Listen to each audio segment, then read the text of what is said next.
Welcome to the We Hack Purple podcast, where each week we meet with a different member of the information security industry to learn about what it's like to do their super interesting job.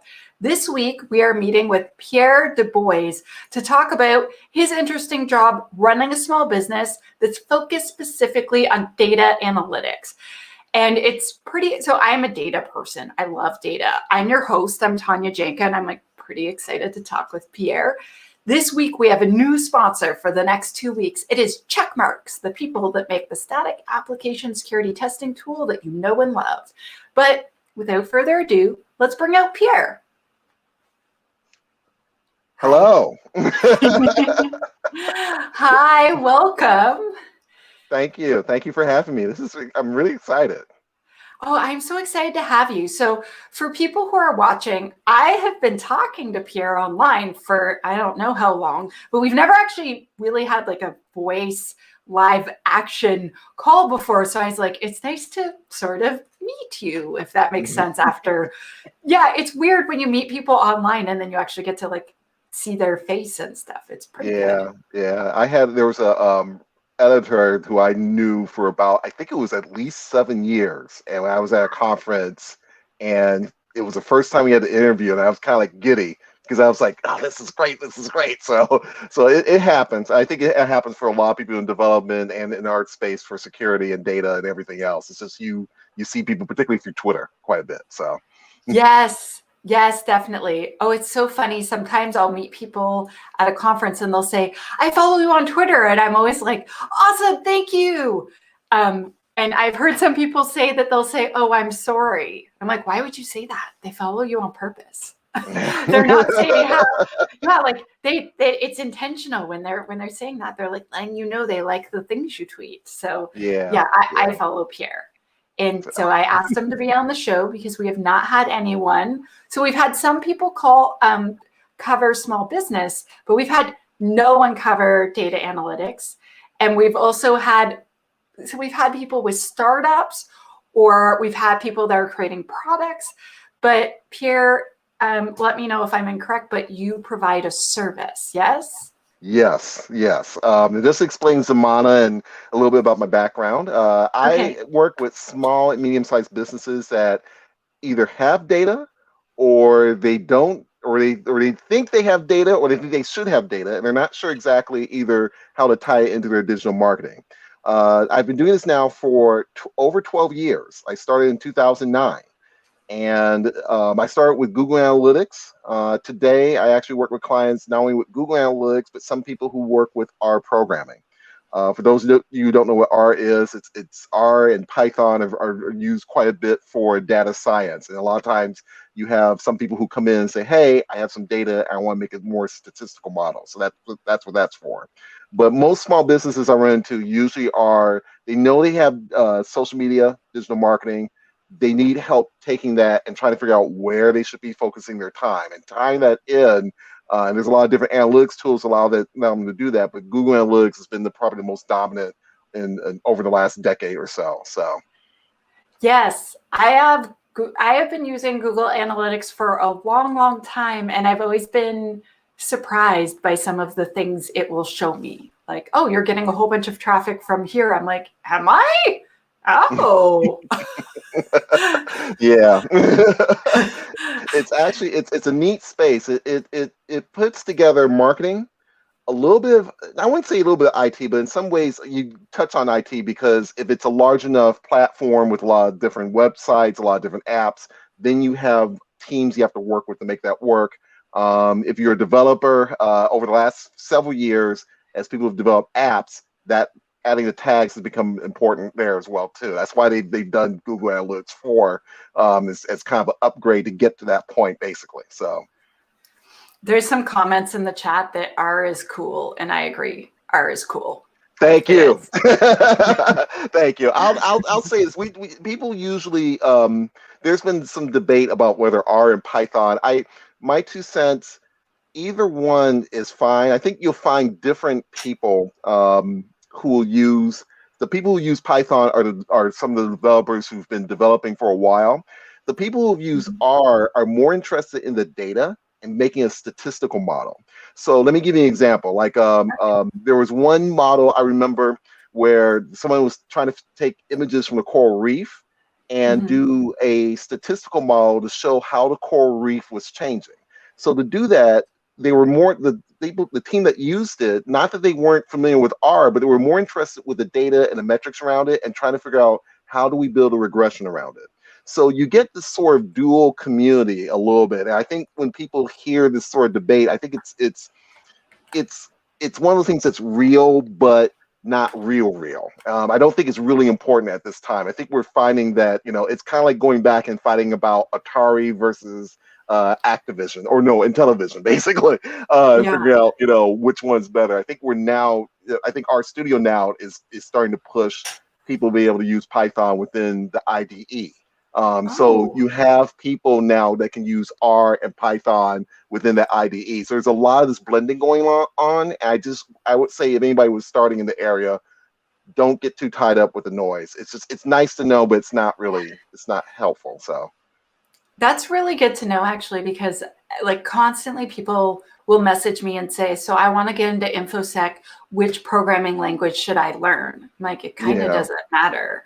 Like, I mean, don't learn assembler unless you want to do reverse engineering and stuff like that. But whichever company you work at, learn what they're using. If if yeah, if you're going to do AppSec or if you're going to do data analytics, like do what everyone at the company where you are is learning or using. But thank you for clearing that up, because that's actually really good, because there's wars over these things for yeah, sure. yeah. Yeah, in fact, I was in Clubhouse and I heard somebody going on about, and don't get me wrong, they're both great languages. They both have some advantages in some ways, but I just would Yeah. not. People are finding ways to work around it now, I think. So Yeah. that's a big deal. So I feel like on the internet, people are like, what's the best thing ever? Arguing to the death. And they're just like,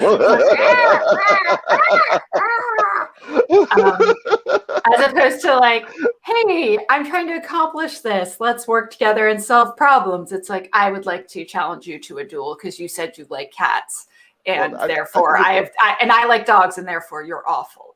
I think it'd be more fun if they had like the Batman, like the old Batman hitting splat, pow, every time somebody has like a point or something. I think that would be really cool. Splat, pow, whap. Maybe So we should do that. Like if someone like responds to like a tweet or like a blog post with something that's totally this, it's just like a cartoon of me being like, splat. yeah. Or oof. Yes, definitely. It'd be like, oof. Or like, Yeah. ouch, those were my feelings. So can you briefly, so this is a difficult question probably because you have Okay. so many hats that you have to wear with what you do, but can you try to describe your job? So imagine you're at a house party or dinner party and COVID's not a thing, so it's safe. And someone's like, Pierre, what do you do? How would you describe Okay. that? So what I do, break it down now. Okay, so so basically, it's what I do is a mix of marketing and technology. Mhm. So the marketing part is that when you're trying to figure out how to add tags, you're trying to figure out how to tie it into someone's marketing campaign. When Okay. Google Analytics was first started, there was a big focus on uh, Google Ads, because you can add the tags to the advertising. But then people Mhm. figured out how to add the tags to other things, to social media on a post, to a QR code, and it just kind of expanded. So what it ends up doing is that a lot of times when I get clients, what they're looking for is there's kind of two sets of it. Mhm. Some people who they sort of have the analytics, but they're not sure exactly what it's telling them. So they have all this data to play around with. Mhm. Then the second set are people who say, "Hey, I need to be planning a website, need to be planning an app. Where should I be placing tags? What should I be doing in the reporting?" So a lot of the work is really there's kind of this big curve where I kind of look like I'm showing with a hand, but it's kind of Yeah. this big curve at the beginning where it's a lot of organizing at the beginning. Mhm. And I would say for someone who's trying to get into analytics, this is where you need to be creative, you need to be patient, Yeah. because clients tend to throw a lot more into it than what you're hearing. And it's not that they're trying to be, how can I put it? They're savvy. They may be savvy about the business that they're operating, but they may not be able to express it in terms of HTML, of CSS, or JavaScript. Okay. And I was mentioning about R. They know they have data, but they may not exactly know how to express it. So your job is to hear those things out and figure it out. Sometimes those things work out perfectly. And then I have other stories where it didn't work out perfectly. I can tell you at the very beginning, about 2009, 2010, I Mhm. had a hellified time trying to explain analytics to people. It was almost like a cocktail party, dancing, Yeah. having fun. And you find yourself dancing and having fun, like 20 minutes more, basically explaining the same thing. Um, it was hard at the very beginning because most people kind of understood digital ads to a small extent and Yeah. kind of understood analytics very, very little. It was kind of almost like a very, this very nebulous thing. When social media hit, and I mentioned it earlier before, you can add the tags to social media posts. That made it a little easier to start explaining things to people, and it was kind of an aha moment. But it took a while to get through that. And I think now today, people know that if you're running a business, it runs on data. Your business strategy runs on data, and you need to Yeah. have some level of it, even if you're a small team. It's very Yeah. important now at this point. So. Yeah, I feel so with We Hack Purple and all of the things we've done, we've had some rules about the way we're okay with tracking versus not tracking. So for instance, I was like, I don't want to do anything in marketing where if the public found out we're doing it, I would feel embarrassed. So I don't want to do, for instance, like those things where you like track someone all around the internet to different websites and stuff like that. I'm like, I know Yeah. that's possible, but I don't want to do that. And so we tracked things in very interesting ways. Like, for instance, if so we want to see, let's say, how much stuff comes from Twitter versus how much stuff comes from people clicking on a direct link versus people searching for us using a search tool, things like that. But, this person goes to these 4 other sites and we're like stalking them with an ad across the internet, annoying the crap Yeah. out of them. Yeah. I'm like, let's not be Yeah, creepy if we there's can been avoid right. that. The big push right now is that they're moving away from cookie-based tagging, which if for anyone I know most people, your audience probably are aware of what cookies are. Yeah, Um, but it, tell us for anyone that doesn't know. they're text files basically. They were originally designed for storing information within the browser. And Mm-hmm. when analytics first started, think going back 2009, 2010, the great idea was to allow cookies to help you figure out when somebody was landing on a web page, when it maybe if they were landing to a site, and then later on when we had remarketing, which is when you land to a site and then you see the ads that follow along with you. That's where that came from. Now what's happening is, because of privacy is a big deal right now, the cookie-based text files are really going away as a third party. So Mm-hmm. the challenge is now it doesn't mean that everything is how can I put it? It means that for the analytics industry, there's a big shift right now. They're trying to focus Yeah. more on the events that load on a page, which is what they were designed to do originally. Yeah. But now there's a little bit more consent. Basically, it's built into the tools right now. Google Analytics just introduced something called a consent mode, where you track according to whether somebody buys into your banner saying that I consent to be tracked or use cookies on your website. So it's relatively new. It's just an evolution of the technology. And I think people are particularly, over the last 4 years, people are realizing how much, just from a security standpoint, just from a technology standpoint, how you need to kind of rein things in a little bit. So. Yeah, I also feel like, so like just on a personal note, that, the retargeting ads are often extremely inaccurate. Like I'll buy a Yes. dress on the internet and I'm like super excited it's in the mail. And then it will be advertised to me, the same dress. And I'm like, yeah, I know I bought that. I'm still Yeah. waiting for it to arrive. Thank you very much, slow shipping. And like it just Yeah. keeps teasing me like this dress is, you should buy it. I'm like, I already bought it, dum-dums. Like, you are wasting this ad on me so much. or And or so, or or not even having or running a campaign and not looking at the end date. I have a really good one. I wish I had done a screenshot for you. Target ran one based off of Black History Month, which is usually in February, but the ad was running in June. So, so there's a lot of these out here where basically, and not a lot, but I think there's more push of trying to control the campaigns a little bit better. And it's a little bit it's put Google a little bit in the middle, to be honest with you, in a lot of ways too, because a lot of this is based on advertisers keeping track of their campaigns. That's one part of it. Yeah. But there was also a lot of things. I know Facebook was criticized for not giving accurate advertising information to the big advertisers as well too. So that's a larger topic than probably a developer or a small business per se. But it puts a lot of people in the middle. So yeah, I've actually seen some fairly interesting things out of ad companies, i.e. responding to security incidents as a result of the way they're trying to do like fake clickbait, or like having, like you have a window open and it's sitting there bouncing traffic from you to this ad over somewhere else so they can charge their customers and stuff. And meanwhile, here I am looking at my sim going, oh my God. So I lost an entire night's worth of sleep over that years ago, but and then we just figured out it was just really crappy ads.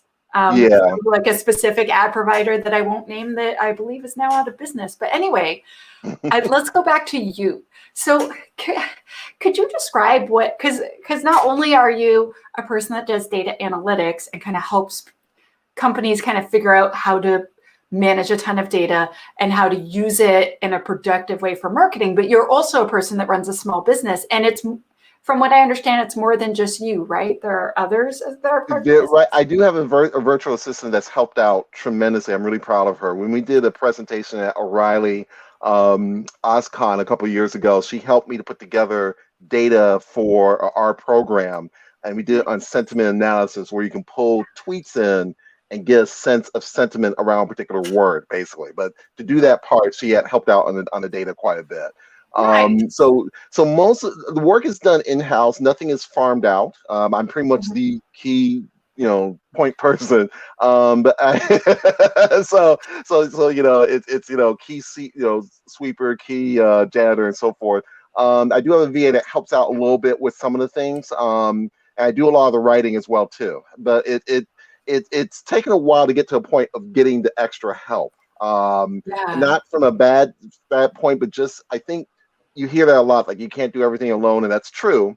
But but if you're running a business of any sort, you got to figure out which pieces are repeating over again for you to know where to get help, who to get help, and so forth. And even the VA that brought on, she gave me a great lesson about making sure that when you bring somebody on board, you're being very specific and not just being too open-ended where it's just not getting any value. So she's been terrific. I love it. So that is awesome. So with these two roles, sort of like one running a business, getting business, and then on top of that, like completing lots of consulting, essentially, like helping lots and lots of other businesses. What is it like a day in the life, let's say, of Pierre? Like, what types of things do you do, and how hectic is it? And is it 24 hours? So I kick back and I have my premium cooler, just chilling. Put on a little Run DMC to go back in the day, to go back. No, just kidding. So it is a little. I would say the first 5 years was pretty much a blur. Pretty much, I knew going in that it was going to be that way. Most businesses, I always tell small business owners, your first 2 years are shot. If you're married, it's going to be hard on your spouse, and even if you're together, it's hard on your spouse basically too. But I knew 4 years was going to be going into it, because when I went into this, I had a lot of questions on financially. For me, it was a little bit difficult. I'd gotten through grad school, but in the process, I ended up with what was effectively 2 school loans. I had this grand plan for one. That was a whole thing in there. And the original idea for Zimana was to be a venture capital firm. That was the original idea. Oh, wow. But I found that when I looked at how small businesses needed help, they needed help with the marketing more than the finance in some ways too. And it gave an earlier discussion. And one of the worries I had was you don't want to go to someone and give a technical answer about finance, say, hey, this is what you need to be doing. And then it's like, well, yeah, but you're also going to be bankrupt tomorrow. It's like you get the answer too late to do anything. So that's partly what drove this. But a typical day usually it's a mix of being online. You know me, just like we've been on Twitter quite a bit. Um, Twitter I've used quite a bit for networking. I've done a lot of different. I used to do a lot of tweet chats earlier in the day. Melinda Emerson gave me my first shot. One of my first clients, Small Business Trends. I'll talk a little bit about what I did for them. They were one of my first shots. I actually had a lot of people ask me to write on analytics, and that's how the content part came into it. Basically, Oh. it just was very organic. I had people saying, "Hey, you look technical. You wear glasses. Can you write about analytics for us?" And I'm like, "Well, okay, yeah. With the glasses, I can see you want me to write. That's fine." And that snowballed a little bit. That put me in front of B2B audiences quite a bit. CMS Wire, who I owe a lot to, I've been writing for them for about 7 years now, and so it's just snowballed quite a bit. I had a lot of people that they hear analytics, they don't really know. They want to know more about it, but the problem was that they just kind of needed somebody to write, and then that made it easier to bring people around on the social media, have content to help explain things, and then turn around and actually pick up clients. And it took a while. The thing I would tell most people, particularly developers, this is what I want to say to your audience too, also. And if you're a developer, you have to be very patient because a lot of times with analytics, I had people delaying as long as 2 or 3 years before I finally became a customer. So it took a while. And it took a while, but you also have to. It also taught me how to vet people. Some of my first earlier clients were a little bit shady, weren't that great. I had a few that were, but I had a few that were great, and those are the ones that helped me to build.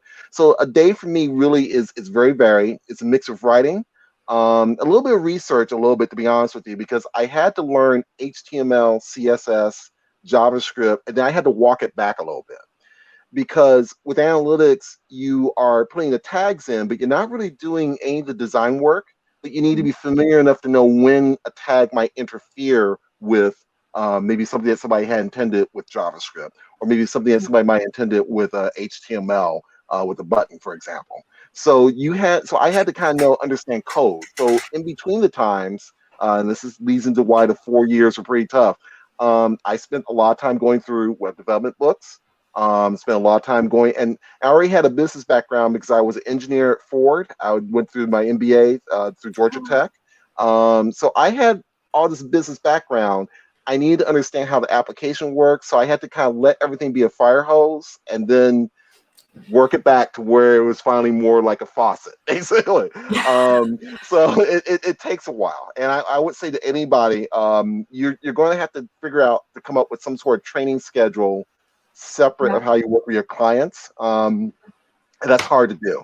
And I know you see the same thing with security. There's a lot of things that you have to learn from a technical standpoint, and not to be the perfect expert, but at least be familiar enough to know where to guide customers as you need to work with them. So I feel like you might need to have a special type of personality in order to like do a good job of both all this learning and then also guiding customers and then also getting business.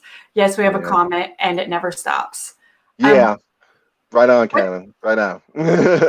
Thank you for that. what types of personality traits do you think would make someone good at your job, or like an aptitude maybe, or talents?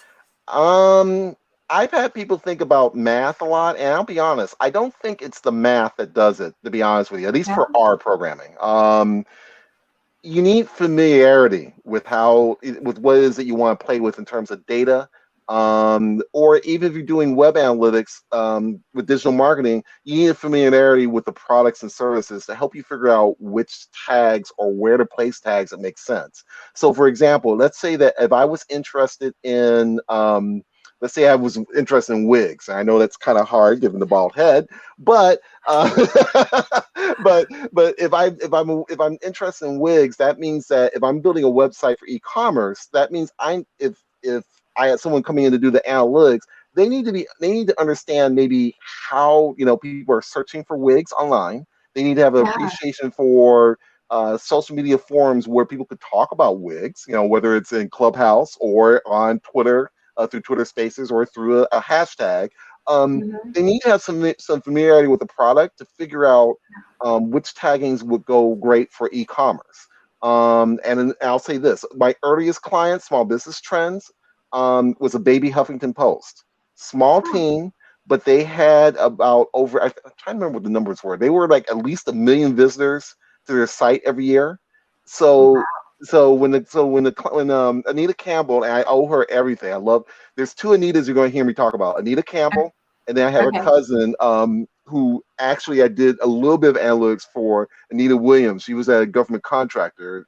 So they're both different businesses, but I had to kind of dissect what their needs were. For the government Yeah. contractor, the big question was, how do we know that people are visiting our site and then coming to our webpage and downloading and clicking to contact us? That was that one. Mhm. For Small Business Trends, it was about content. How do we know which content was working? And so you have to tie these things in together. And I think to your question, I don't think it's about necessarily. I have an MBA, but that's not Mhm. necessary. Absolutely, it helps. It helps a little bit, but what you're trying to do is leverage your background knowledge and tie that into the analytics and figure out which tool should work. Same thing for R. You're going to have a lot of Yeah. different statistical models. You have a lot of things from machine learning, but most, like I said earlier, most people are interested in the data and they sort of have an idea of whether they should do something as a regression. Maybe there's a logistics regression they need to do. They have enough familiarity to kind of think it through and say, okay, what should I pick? And I think that type of thing tied in with some curiosity makes it work. Cool. I want to take one quick second and thank our sponsor. So the We Hack Purple podcast this week and next week is sponsored by Checkmarks. They make all sorts of cool stuff, but specifically my favorite thing is their static application security testing tool. Thank you so much, Checkmarks, for sponsoring this and the next episode. We appreciate it. And from what I understand, I am appearing at one of their events soon. So A plus. I probably should say other marketing things, but I forget what other marketing things were on my list. And what's important is thanking our sponsors. And thank you for all the people who keep coming back each week and listening and or watching. We really appreciate it. Also, hi, Kellen. Hi, Ben. Okay, let's bring back Pierre. I feel like that was good. That was a That was good good. amount of That's good. thanking. So I have more questions for you because like you started to kind of go in onto this, but like what Okay. about technical skills or training that someone could potentially take? So you said, an MBA helps, but you don't necessarily need one.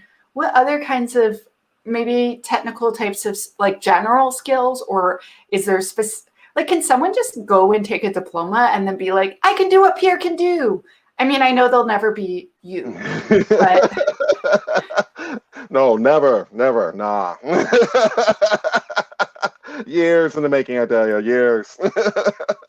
um, I would say it depends on which area you want to focus on. If it's digital marketing, I would say some familiarity with HTML and JavaScript helps, but it's not a killer. And what you want to do is it's going to be nuanced. Like for example, like JavaScript is important for Google Tag Manager. It's important for trying to figure out how you want to add maybe some automation if you're using Google App Scripts. But there's some aspects of JavaScript that you don't use for analytics at all. Most of it is centered on the tagging and the functionality of it. So it kind of makes this which I think is great for developers now. I think the challenge if you're in development right now is that there's so many different languages, so many different frameworks that it feels like you feel like imposter syndrome just existing.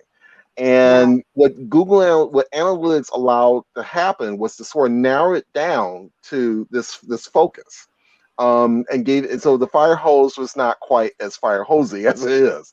Our programming takes a different different level of it. Okay. You, like I mentioned earlier, you can be interested in the data, and you can do either R or Python. I don't think it's about where I think with websites you're thinking about HTML as a basic, and then say CSS to figure out like how a website is laid out, and then maybe JavaScript. With Mhm. R or Python, you're focused on the data itself. And then I would say an appreciation for statistics only because you can kind of make some choices or at least understand how things are being put together. R has a lot of different what's called libraries that people Mhm. import into their script, and you do the same thing with Python. But one of the challenges that comes into it is that now you have you might be able to pick a library and maybe pick some sort of maybe pick a statistical model. You might want to understand why it's being picked and then sort of logic into it. So that makes a big difference. So I would say a little bit of statistics, a little bit, Mhm. but you want to make it just intuitive, and I think that's the part. But I would say Okay. the biggest thing also is just thinking about there's a lot of different ways to tackle it by industry. If you Okay. want to, I think that will drive a lot of your decision as well. Cool. This is a lot of information. If someone, so like, there's all sorts of different types of jobs. And oh, yeah, so I was just told that I was supposed to be advertising something. Yeah, I'm making an Azure security course that's coming out, not tomorrow, but a week Ooh, from tomorrow. Yeah, cool. and it's going to be on sale the first week for $99. And then it's going to be $199 the week after that. And if you want to sign up, I know I should have the link, but I forget. Oh my gosh, my marketing You team will can't sign hear up. me. If you're out Yeah, there, you will sign up. There you go. yes, yes. So it's on our, like, the link was on our newsletter, but yes, thank you for the reminder. Amazing sound technician. Um, but so so if someone wants to get into data analytics, I know that there's certain types of, so like if you want to work in AppSec, there's no program you can just take and then you immediately get a job in it. You have to kind of do a bunch of other things and work your way into AppSec usually, or take the We Hack Purple AppSec Foundations course. But generally, it's not like a super clear way that you can get like specifically like immediately into it. But for data analytics, is this like, when you become an accountant, Pierre, you go, you do this, you pass this, and then you're like, boom, I'm an accountant. Please employ me. Is it like that? There is now. It wasn't at the very beginning, but there is now. There's kind of two prongs to it, and there's different groups that can help you do this. So we're going to talk a little bit about this. First of all, Okay. on for the data analytic for the Google Analytics is tied into a lot of things are tied into marketing. So if you are doing if you're working with either a marketing agency, it could be a brand. And I've worked with small businesses. So this kind of grew because there were small businesses that could scale and punch just as well as the big guys, but had small teams. So it just kind of snowballed from there, basically. But if anything with marketing is tied in with for Google Analytics, that can cover a broad area depending upon what industry you're in. So I would say if you get your foot into marketing, you'll get that part covered. And there are groups out there that can help you with that. There is a Digital Analytics Association. Jim Stern is the guy who founded it. It's been around as long as I have, actually. Very powerful group and has a lot of people around not only Google Analytics but some of even the more advanced tools like Adobe. There's an Adobe Analytics as well too. So you have that. Then for R and Python, this is a little bit more towards the developer end. And Okay. there's actually different groups. There's actually a hashtag called RStats. You'll see that if you follow me, you'll see that on Twitter quite a bit. I use that quite a bit to Okay. share articles. The reason people use that hashtag is not only to share articles, but also to share meetups. And there are a ton of meetups. You can find an Okay. R meetup for catch up versus our meetup for relish if you really want to find it. But there's different meetups based off of different subjects. It could be bioscience. It could be there's a group of people that are dealing with for COVID-19. There's actually a group of people that are doing statistical models around that. They taking things from Johns Hopkins and building models around that. So you have people doing that. So that hashtag is a good starting point. Our studio, which is the IDE that's used for R programming and of course now Python, they usually also talk a little bit about groups as well too who tie into that. And there is an R consortium as well. So there's like a huge community with different subgroups of topics that you can tap into. I usually tell people when you go to Twitter, start engaging people, talking to people quite a bit. You'll find influencers who are really great. There's one lady, Renee, data science Renee, and she's more Python than R, but she is a powerhouse when it comes to Python. So you find Yeah. people like that who are sharing not only meetups but also information as well too, and that's what you really want to surround yourself with as you build out. So that's my tips on that. Absolutely. We have a good question in the chat from Kellen. Do you have any favorite industries that you like to work with in regards to analytics? Ooh, okay. Music industry. Hey. Oh, no, I'm just kidding. Okay. So, I started my business actually, particularly with Black-owned businesses in mind. And I'm going to explain this a little bit. This is the first time I've talked about this like at length. Um, there's always been talk about Black Twitter online. This is kind of like the Yeah. general informal network. That has not happened when I was a kid. There's different in different parts of the United States. You have different populations or segments of different groups, but you never had anything connecting people very well before until the internet, until social media. My VA, we had a real good conversation. She is based in Kenosha, Wisconsin. So we've had a lot of discussions about how, and particularly for African Americans, you can find people in Detroit, obviously, Chicago, obviously, New York. Chris Rock joked, he said, yeah, 10 places. But the challenge is that when you're not in those 10, you need to network a little bit more in the Kenosha's. My hometown, Gary, Indiana, we've had diaspora people that have moved away. Flint, Michigan's another one. The gentleman that got me to Prairie View, Texas, one of my neighbors, he was from Kokomo, Indiana. So you have people in these different spots, and without the internet, you wouldn't have these connections. So when I formed Zimana, one of the reasons I wanted to do with Black-owned businesses, and this doesn't mean that the ownership has to be Black necessarily, but the idea was that Black-owned businesses, they talk about Black economics and the idea of sharing. It's supposed to be about sharing dollars when you talk about Tulsa back in the day when they had Black Wall Street and so forth. I think with technology, it's about information, because what you want to do is help people connect and talk to each other, so that way you can help one another. I'll give you a really quick example. Okay. I had a young lady, actually, this is Renee, I was going to mention. Renee was looking for people to come to talk at, what was her conference? I'm drawing a blank on the conference now. It was a data science conference in Charlottesville. Okay. And she was looking for students. And I'm in Gary, she's in Charlottesville. I reached out to a friend of mine that was in Charlottesville. And so it kind of made like this digital U basically to connect. The friend in Charlottesville I reached out to actually had 2 students. So even though the 2 ladies were in the same city, it kind of made this digital U to get connected to make the networking.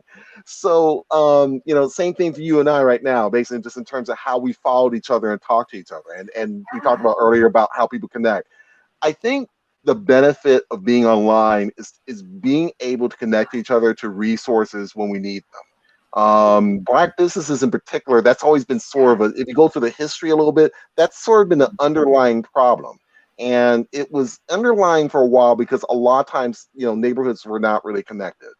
Now people are trying to figure out how to get connected. There's still some things that have to be done, basically, but it's almost better because now you can kind of see and connect and learn. So that's one of the things that's one of the reasons why I built my business, because I wanted something to connect with people quite a bit. And I saw it as a way of not just with, again, I work with everybody, but I also wanted to include Black-owned businesses in that discussion and make sure they're kind of roped in and kind of give, salute and that type of thing as well. So that, and it makes a difference. A lot of times when I started my business, I started in Brooklyn. I think by the second or third year, I had clients, but just about everybody was outside New York, basically. So it just kind of, I've been working, so all this remote that people have talked about this last year, I've been doing that for 12. So, so I get it. I really get it. And there's good that comes out of it. I think the challenge becomes making it material, and sometimes you don't always know when people connect very well. I kind of knew you and I would connect pretty well, to be honest with you. So you have a good personality with people. It shows in everything you do. And but at the same time, I've had experiences where people weren't connecting very well. And I've had to and it was a lesson for me to learn that not everybody who wanted a website really was looking for things very well. And I had to learn how to discern that out quite a bit as well, too. It's really hard to tell what a good customer is versus a bad customer, and when to fire a customer. Yeah. I have had to fire customers and sponsors before I'm just like, no. Yeah. It's a hard call. I love the idea of you doing things to support other Black business owners. I actually do lots of stuff to support other women business owners, and literally yesterday, I have a physiotherapist, and she was saying, so quite frankly, I was like, I would really like it if your company did this and this and this to improve your security. And she's like, you're going to teach me? And I was like, sure. Want to trade?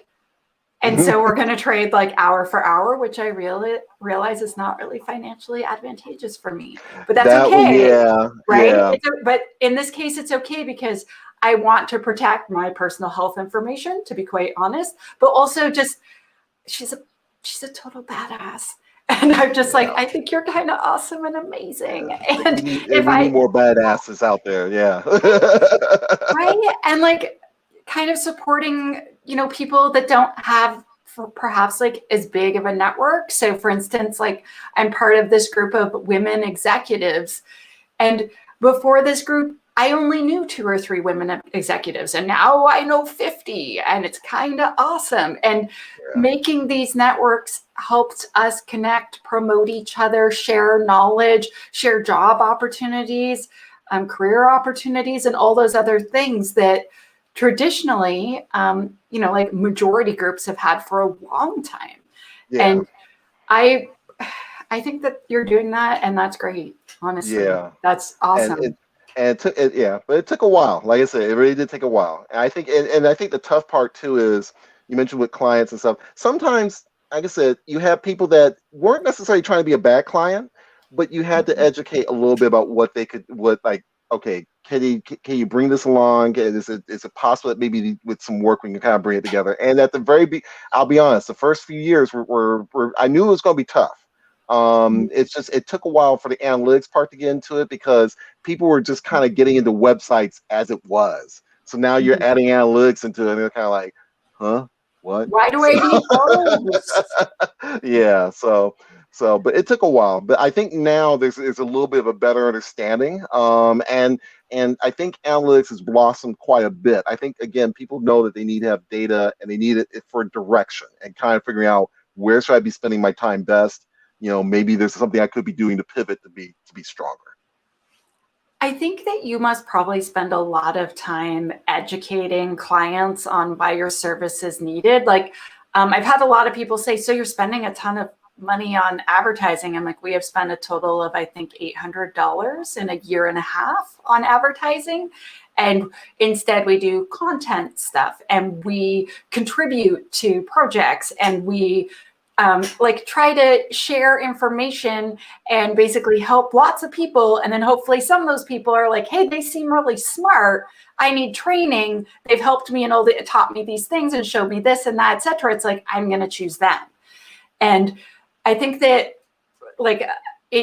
so I have had some marketing consultants that I have fired, and they're like, let's just throw money at this and throw money, can I have a $50,000 budget? And I'm like, yeah, what are you going to do with that? Because we've had a budget of $800 and we've accomplished this. And it's like, I don't think it work for me anymore.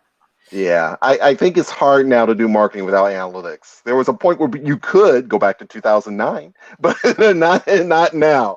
And it's not that, and to be fair, it's not that it's people think of it as holding people accountable, and that's not really what you want out of it. It's more of a, you have maybe out of all the, it's kind of hard to show hands here, but it's if you have like so much data, okay, there may be a small amount that will convert. And by conversion, that means it's a percentage of the date of the visits where people are clicking on your download button for maybe a white paper or button to purchase something. And it's always a small percent, but you'll have a larger percent that can sometimes may teach you some things that you hadn't thought about before. My cousin I mentioned about that had the government contractor. We figured out through our data how the people who weren't converting were actually submitting resumes. So if you're a government contractor, you're trying to figure out, if you have government contracts, if it gets approved, you move quick. And that means you need to kind of have a body of resumes ready to go. So there's things that you learn from it. And I think what happens, I think people get stuck because they feel like it's accountable, like, oh, you're going to hit my hand with a ruler and smack me upside the head.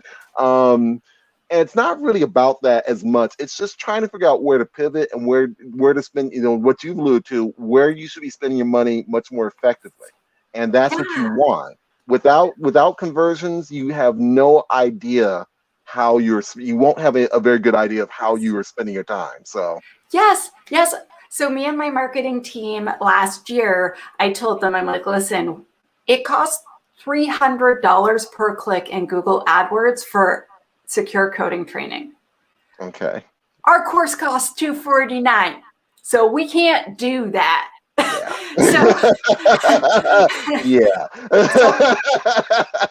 So we decided to do like a series of 19 different experiments, and we haven't done all the experiments yet. And then I'm like, I want to see the return on investment on each one, and then whichever things give the most return on investment, we're going to do the crap out of those things. Yeah. Right. And it turns out, I mean, no one's surprised, but me writing lots of really helpful blog posts really brings lots of people in who then join our newsletter. And then we deliver more value with the newsletter. And we have lots of newsletters where we don't sell anything. And there is nothing for anyone to click. It's just like, hey, here's more content. Here's more value. And then eventually, when we do ask for something, so for instance, we have a new Azure security course coming out. And if you want to sign up for the advanced thing, go to newsletter.wehackpurple.com/Azure-cloud-security, because some people just listen. But basically, by the time we get to that, then the people who want to learn Azure security are like, yeah, I'm in. Right. And so just building value, like giving. And then by the time we ask the people who are the right people, so not everyone, but people, for instance, who work in Azure or who want to work in Azure or who work in AWS and they know they're about to acquire a company that does Azure. Those people are like, you know what? I think that I want to sign up for this course versus, if we're trying to advertise an Azure security course and we're competing against Microsoft. Yeah, I cannot compete. I just can't. I don't even want to try. And it may be differences in terms of search versus paid, in terms of maybe region, basically. It may be some regions it might be a little bit better to have ads run in a certain area, where in another region you may be focusing on content that might help build and attract intention. Same thing for social media. There was when they had the Charlottesville, when they had the protest, not protest, but the riots that were going on in Charlottesville so many years ago, and they were using the tiki torches, for example. Torches. Yeah, the company that, I thought this was smart, the company that had the torches went to Facebook and they launched their message disowning it first there, because their audience was larger on Facebook than was on the other social medias. And they would not have been able to do that and get the word out quickly had they not had analytics to do that. So there's a lot of practical purposes behind this that help you to make good decisions on where to put your message. Yes, and tiki torches are not for Nazis. Yeah, there you go. if you want to practice hate, you're not supposed to use tiki torches. That's not what they're for. I'm pretty sure you don't need measurement for that. Honestly, when I saw that, I was like, fight the power, tiki torches. I kind of want to go buy one now. We're seeing a little bit more with data now. You're going to see a lot with machine learning, quite a bit in terms of how data is being used. Facial recognition, that's a big one right now because of the idea that if you're using facial recognition, if you have police departments using them, then it's the idea of do you recognize dark faces? And usually they don't have data sets that do very well for it. Oh, yeah. I wrote about this. There was a gentleman in Detroit that got arrested by false identification through a facial recognition program. So there's a lot of things that are going on now in terms of data, which impact our world. It's not that I don't think it's anything nefarious as much as it is the things that were systematic racism, the things that dealt with redlining. We're mapping that out for certain decisions. When Amazon launched Amazon Prime in 2016, if I remember correctly, they got in trouble in Boston and Atlanta because they skipped black neighborhoods. But the reason that they did that was because they had a data set that picked up all this redlined neighborhoods that was not really looked at before. So a lot of these sort of challenges, that's why we're hearing so much about this a little bit in our world, because we're mapping things out that years ago was academic, if you will. And so we're that makes it a challenge. And I think that for anybody who's interested in the data science, look at what's going on in our world and seeing how you can make a difference, because there's a lot of people who need different help in different projects, basically. So I actually have been reading a whole bunch about this, and I actually wrote some blog posts, like not specifically to promote my own blog post, but to promote books on this topic. So I actually feel pretty passionately and in a not positive way about racism, how I think it kind of sucks. And so wait, is this the one? Yeah. So I did an article, which I'm just going to put in the chat right now, about a review of a whole bunch of books that talk about how basically technology can be biased. And it's because it's created by people who are biased. So cameras are, like, I'm sure you know, as a person with a darker skin tone, cameras were made for white people to take pictures of white people. And so my camera guy actually shot years and years of footage of Black African drummers. And so he's actually like an expert at shooting every skin tone. So we do all of these special things to like pop out skin tones when we can. So if you were here, Pierre, you would look. But it's because cameras were originally made for white people. So other cameras have like worked towards changing this, but it's quite biased, and it's just not as good. And it's capturing the data and getting it trained. That's a big problem as well too. So it's something that I think as societies we'll learn how to address it. I'm always hopeful. So I'm always hopeful. But I think it's an interesting challenge because it's laid bare things that have black communities have complained about certain things for a long time. And I think between policing and the fact that you're recording policing actions to facial recognition, these sort of things have been there for a while, but it's harder to do it now because we have a little bit more data. Cities have had data portals for a long time where they encourage developers to build apps and models. And I think now, the good part about it is you get better services, but the challenge now is making sure that we get fair services, equitable services for all. Yes. So there's two books I want to recommend for everyone that is watching.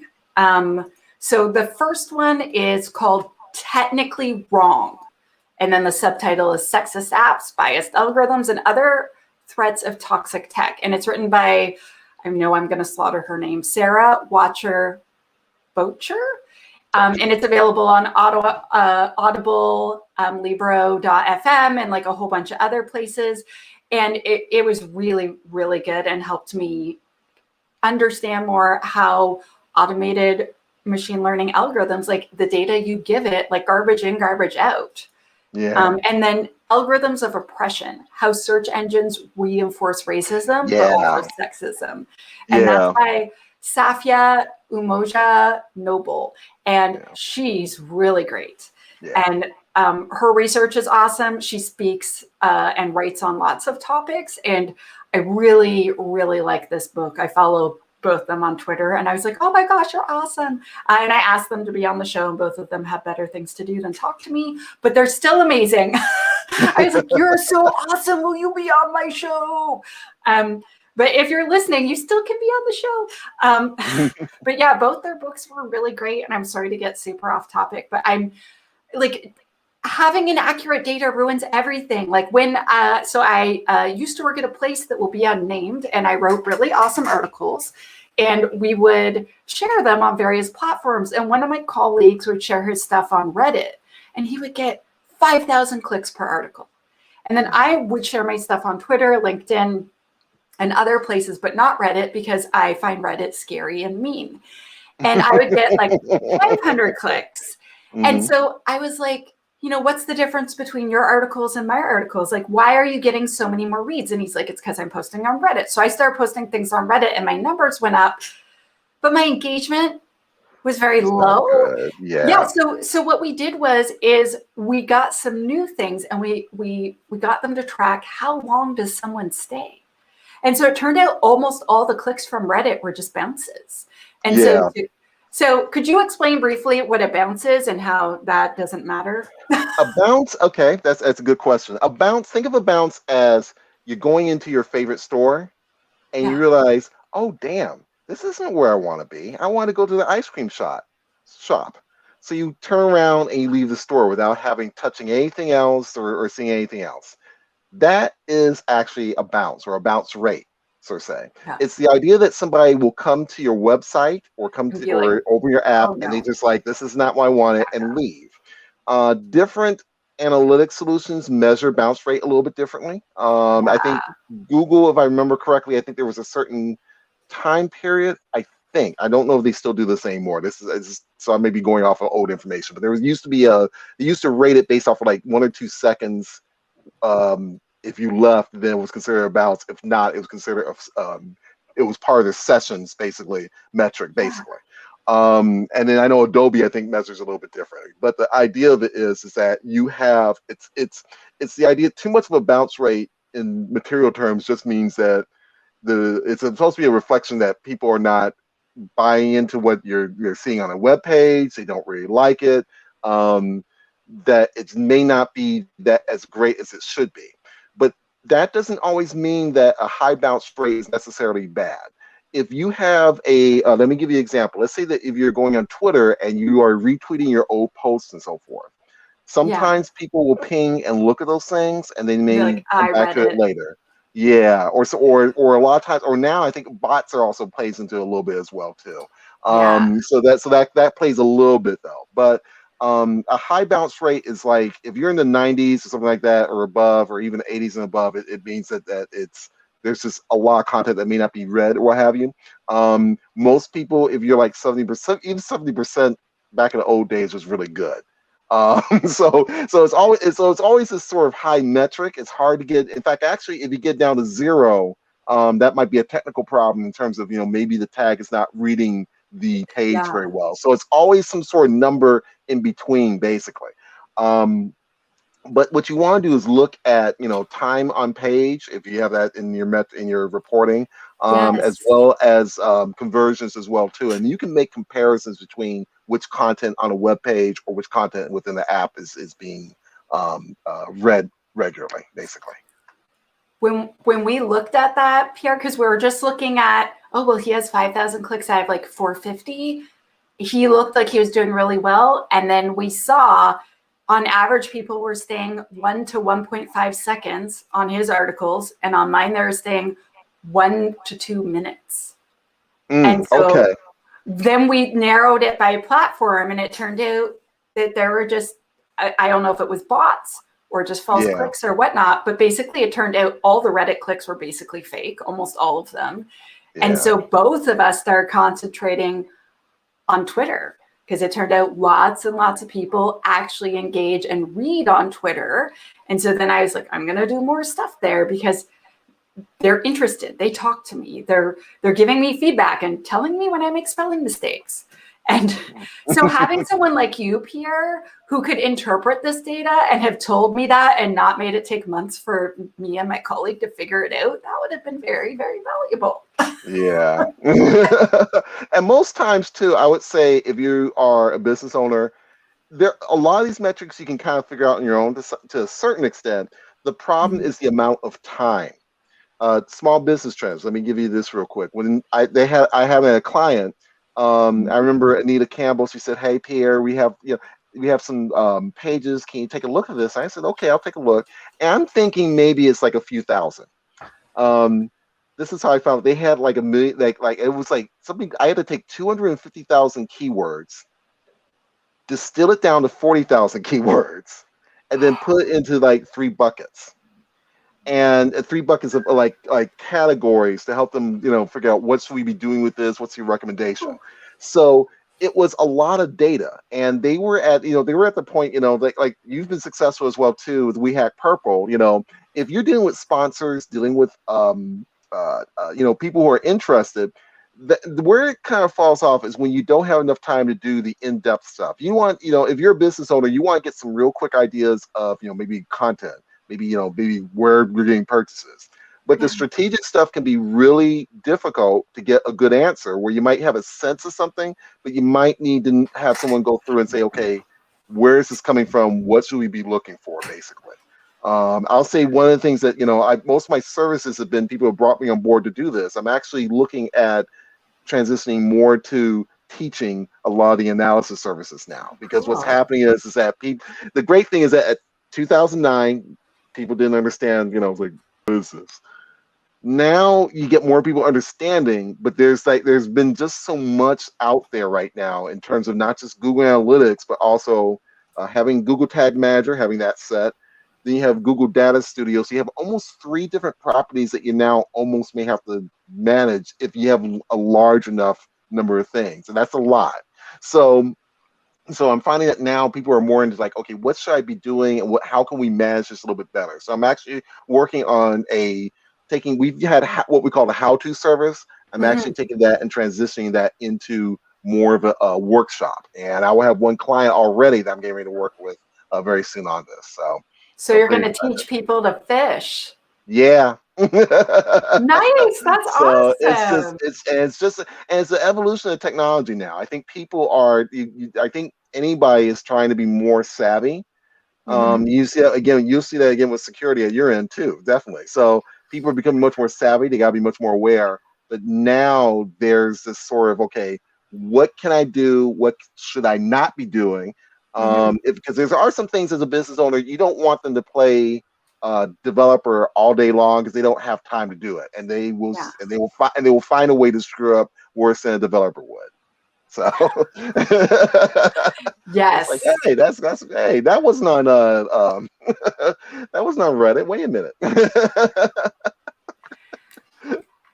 So I could talk to you all night, and I'm already like way past when I was supposed to wind the show down. So my last question, Pierre, is if people want to follow you and learn more about you, what should they do? Well, that's a truly excellent question. They can find me you can find Zimana.com. That's our website. If you're looking for spell it out if someone's listening? Zimana.com. So I'm going to repeat that again. Z as in zoo, I as in Indiana, M as in Mary, A as in Apple, N as in Nancy, A as in the second apple, gloriously.com. Nice. So, and you can also find we have Instagram. I'm also on Clubhouse right now, so that's so I'm trying to get used to Clubhouse. So I'm actually trying to do a couple of workshops coming up as well for that as well. Twitter, you can find us. Kellen, thank you for being here.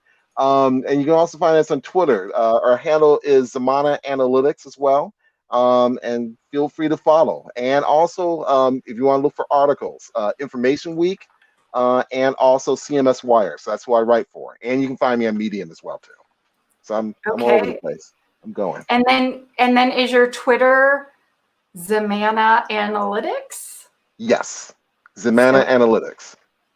Perfect. With the glorious hat right in front. So I was trying to be clever and copy and paste, and I messed it up. So thank you for spelling it out. Thank you so. Thank you so much for being on the show, Pierre. This was a blast. I've never got to dance on the podcast so many times. Yeah, and no music though. That's the thing. We'll have to bring some music next time. Well, there's music at the end, so that's good. Okay, here we go. So until next time, Pierre, thank you so much for being on the We Hack Purple podcast. Thank you for having me. This is my pleasure and honor to be on the We Hack Purple podcast. Thank you. Thank you, everyone, for tuning in to this week's episode of the We Hack Purple podcast. This is the second last episode. Our last episode is next week on Thursday, August 5th, I think. Thursday. And then that is the end of season 1. We are not sure what's happening with season 2. We are taking a couple weeks break, and then we're going to figure out what's coming next. Thank you so much, Pierre DeBois, for being our awesome, amazing guest today. Thank you to our sponsor, Checkmarks, for being supportive, and they are going to be our sponsor next week too. And I want to briefly tell you that we are doing so We Hack Purple is releasing an Azure security course, and you can sign up to get advance notice so that you can get it right away. It is going to be half price for the first week. And so if you go to newsletter.wehackpurple.com/Azure-cloud-security, you will get notice the moment it comes out. It should come out basically the day after our last podcast episode. And we are going to cover so many things. We're going to cover Defender. We're going to cover Security Center. We're going to cover forcing HTTPS, network security groups, firewalls, like all the things you can think of, except Sentinel, because Sentinel costs a lot of money and I can't afford it for how much it costs in order to make the course. And so, unfortunately, we're not going to cover Sentinel, but that's okay because I've never been a good SIM operator anyway. And so, with that, I want to thank you so much for tuning in. I really, really appreciate all of you, and I will see you next week for the We Hack Purple podcast.